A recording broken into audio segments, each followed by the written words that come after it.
Trying to spread the voice of reason, here we go.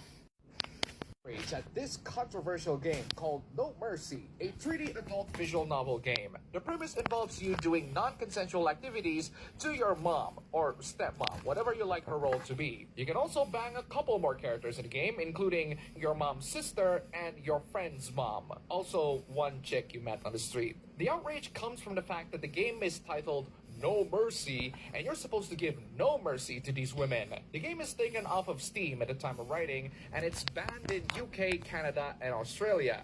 But it's still available on itch.io and the 7 Seas. So if you really want to play this game, those options are still there. I personally do not recommend it though. Not because the game has absolutely heinous and reprehensible content, but because the game is just plain average. For a game called No Mercy that promised the players to do all sorts of heinous things, it is surprisingly very vanilla. There's no sense of realism when you're reading the thing because that's what you're doing. You're reading a visual novel. You're not actually simulating an act. It's more like I'm watching someone else doing the act while some text pops up describing the experience. Don't get me wrong, I love visual novels, even the ones made for women. The problem isn't that this game is a visual novel, the problem is that this game is just an average 3D adult visual novel. It's really no different to watching any other adult media, with content that is also no different to any other adult media. The game's plot and writing are very typical of adult media,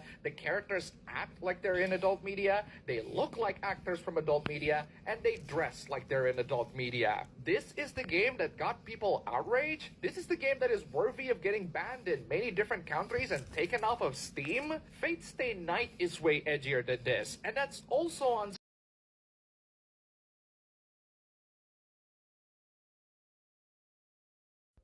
No, I got the information secondhand. By that same logic, Mortal Kombat, Call of Duty Warzone means you support violence, sociopathy, and the military-industrial complex. There's a better argument to be made for the last one, yes. But you are just so mad over virtual things that the only activism I've ever seen you do is have a FaceTime with a sticker and support Palestine. Meanwhile, the Bible has the daughters of the prophet Lot non-consensually engage in non-consensual coitus, forced, to make, to actually carry on the bloodline. It was right after Sodom and Gomorrah, and it's right there. The Bible has the warrant for chattel and slavery. Would you ban that?